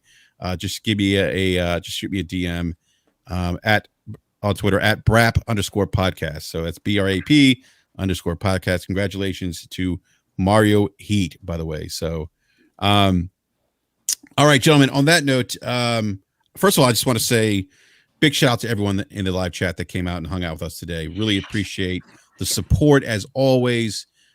Just an outstanding group here, and appreciate all the super chats. And if you haven't done so, hit the like button and subscribe as well. Hit that bell notification so you're alerted when we go live. We've got the next couple of weeks for BRAP is going to be really exciting. We have some other guests lined up for the show this week. As a matter of fact, we have Shinobi. If you guys are familiar with Shinobi, yeah, Shinobi, good friend Shinobi it's actually been like 2 or 3 years since he's been on BRAP podcast, but Shinobi's going to be joining us this Wednesday at 9 p.m. Eastern time. So definitely want to check that out.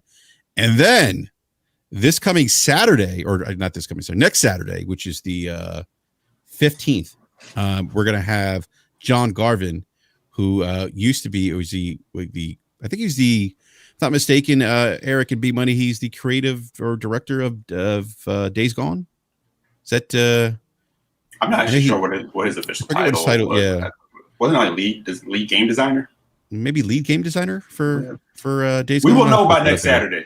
Yes, we will know by next Saturday. Yeah. So John Garvin's going to come on, and Days Gone is actually launching on PC on the 18th. So I'm actually going to buy that on PC as well because I love Days Gone. Thought is actually one of my surprise games of 2019. I really enjoyed it. So we're going to have John Garvin come on. That's going to be at 3 p.m. Eastern time next Saturday. That's going to be an awesome show. You definitely want to check that out. And then we have confirmed Mike Minotti from GamesBeat. If you catch the podcast with him and Jeff Grubb, Mike's going to be on May 26th as well. And then we are working on another industry guest for the 19th, May 19th. So we'll keep an eye out on the BRAP Twitter for that announcement. So on that note, Dustin, I want to say first of all, give you a big thank you, and it was awesome having you on the show. Really appreciate you coming on and hanging out with us and talking video games. Yeah, for sure. Thanks for having me. This has been super fun. Just flew by. Yeah. Though the one thing I will say, I'm pulling a Chris now because I'm starving. Because I did not eat breakfast. And okay, so it's 1:00, so I'm probably just gonna like grill some hot dogs or something for dinner, or not for dinner, for lunch, and it's gonna be great. Let me tell you, I'm excited. That has become Chris's signature. Like, I'm starving. Yeah, I'm hungry. We got to go, guys. Let's go. No, right. But Dustin, we had a blast. Like you said, the last 2 hours went by fast, and definitely would love to have you back on the show again for sure. And let everyone know where they can find you as well. Yeah, so you can find me on Twitter at DustinCanFly. I'm on 3 podcasts right now. HP Podcast with Handsome Phantom. That's the one I host.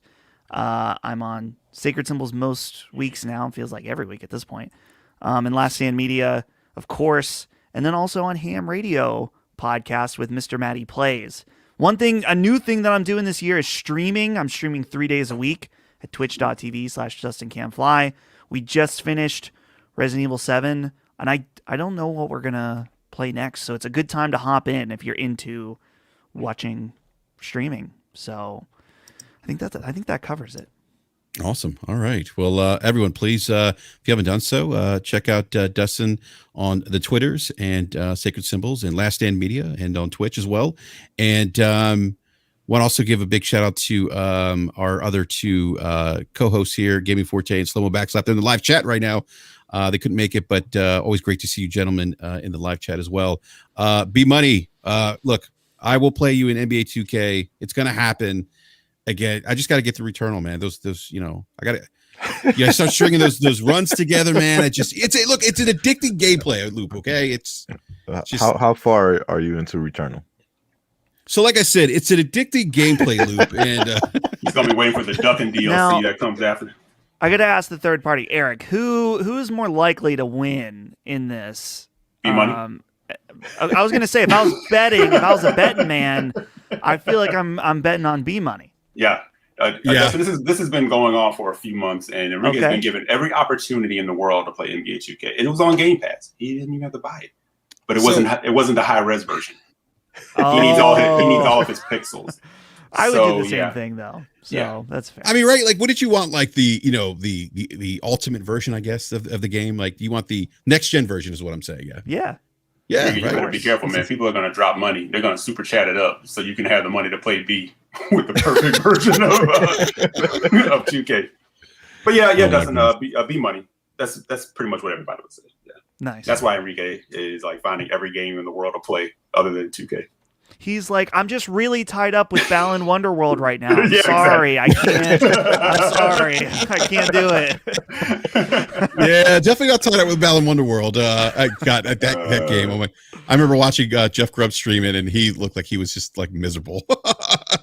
So, Balan. Yeah, did you play that, E? No, I haven't played it. No. When Wario doesn't do this often, but when he tweeted about it being on sale, he's like, I think he said something to the effect like he was tweeting to let people know not to buy something like that. Like, I think a disclaimer with it. Yeah. Dustin, have you played for it? awareness? No, I really want to play it because there's like a joke in my Twitch chat that I was like, we should make it a big event stream. Balan Wonderworld. It's just, dude, if you guys haven't seen, there's a video for the 100% ending that's like this big dance number. It's amazing. It's like like amazingly weird. And it's just like it's so puzzling, and man, it makes me want to play it in a very I'm very curious. Right. For all the wrong reasons. Right. The wrong reasons, yeah. You should. I totally stream it, Dustin. Like, we had that running kind of similar situation with Bugsnax, where one of our panel members, Slubbo Backslap, was like, we wanted him to play Bugsnax because this started when he played. Was it Grounded? Is that the game Grounded? The other one where he was playing that, and like you were watching him, like we were watching him play this game on his stream, and like clearly Slummo was not having a good time, and he was just like, and it was kind of entertaining watching his reaction to the game, misery. And how his misery. And so like we all kind of like were entertained by his misery, which is probably that's kind of an interesting that we were entertained by that. But but kind of with Bugsnax, same thing with him. Like we had a running bet. He finally did stream Bugsnax, and he was like miserable playing it. But I think you should totally do that, Dustin. That would be a fun stream. Yeah, I think that would be because that's the problem right now is the price. It's like I think it's $40, and I'm like, I mean, I have enough Twitch subs; it would pay for it, but it still feels wrong. Right, it still feels wrong, man. I hear you. B Money, let everyone know who can find you. By the way, sir. Yeah, you can find me everywhere. Same name, B Money 101, and I'll be on 2K waiting for Enrique whenever he's ready to play. Yeah, and I'm actually in the second biome, by the way, in Returnal. So just let you guys know where I'm at. Which means you have another 4 months before he plays you in 2K. See, I was scared to start it because every day there's like something coming up, like I can't get out of this room, or I'm stuck, I can't get weapons. So they released a patch, and then they're like, oh no, this patch doesn't work. Re-download the game. A patch this morning. Yeah, so I uninstalled and re-downloaded the game yesterday. I'm like, all right, I'm gonna finally play it tonight.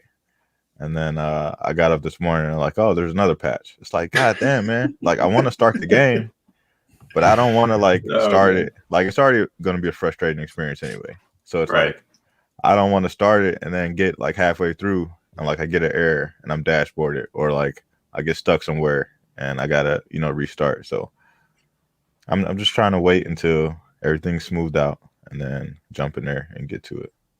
Yeah, no, I hear you. I mean, it makes sense. I mean, I'm kind of every time I fire up that game, I'm just like, oh my god, is the game going to crash on me? Like, am I going to have issues? I haven't. Thankfully, you need that kind of tension, man. No, you don't. No, you don't. The game's tense enough, from what I understand. So it's like, oh, it is. Yeah, you're kind of like living on the edge, especially when you get a good run. It sucks, as I was actually in the middle of a good run, and I leave my PlayStation 5 in standby mode so I could go back and play Returnal again where I left off, right? Because you can't really save or anything like that. So that's my workaround. And then I see that the patch this morning. I'm like, oh great! So they shut down my game, and there goes my run. So I'm not happy about that. I told you, man. Yeah, I told you I'm gonna wait until this is the real patch, guys. We mean it this time version. Yeah, right. I'll wait for that. Exactly. Yeah. So But yeah, we'll get to NBA 2KB. Don't worry, it's going to happen. So, but be always a pleasure, man. Thank you again. And then we got last but not least, we got Eric Jackson, the voice of reason on the Twitters. Always a pleasure, man. Let me know where we can find you. I will do that. I think you had 2 super chats. I don't want you to miss those before we actually. JD gave me the $2 super chat. Thank you for that. JD says third person for factions and first person for squadron. That's the Halo thing. And then there was another super chat, right? From Mario Heat. Yep, Mario Heat with the $2 super chat says muchas gracias, and everyone, anything until today. Awesome, man. Appreciate it. Just remember, Mario, hit me up in DM on the Twitters, BRAP_podcast. Thank you again. Always a pleasure, man. Thank you. Oh, absolutely. And Dustin, thank you so much for coming on. Of course. Big fan, you and Colin and everything going on at Last Stand Media. But good show. And Enrique B, love you guys. You know that. You can find me on Twitter and all the platforms, EC Jackson with an X. And appreciate you guys in the chat. Thank you for rocking. Yeah, absolutely. And Dustin, seriously, thank you again. And love what you all are doing at Last Stand Media. Keep up the great work. Seriously, you guys do create awesome content. So thank you again. Thanks. I appreciate it. Thanks for having me again. It's been fun. Absolutely. So on that note, we are out. Everyone, enjoy the rest of the weekend. Have some fun playing Returnal if that's your thing. And, go play some video games. So there's a lot to play right now. Definitely exciting time to be a gamer for sure. So on that note, we are out. Everyone, again, thank you so much in the live chat. We appreciate the support as always. We'll be back this coming Wednesday, 9 p.m. Eastern time. We're going to have Shinobi on.